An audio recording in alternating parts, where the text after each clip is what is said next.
Hey guys, in today's video I'll show you how to add transitions between video clips in Blender. Start by importing video clips you want to work with. Trim and arrange your clips on the timeline.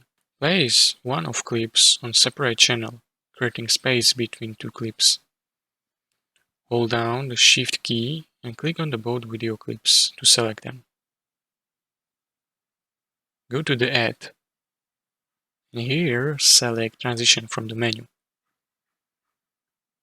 Click on the transition effect to select it. Press N on your keyboard to open Properties panel. Experiment with different settings.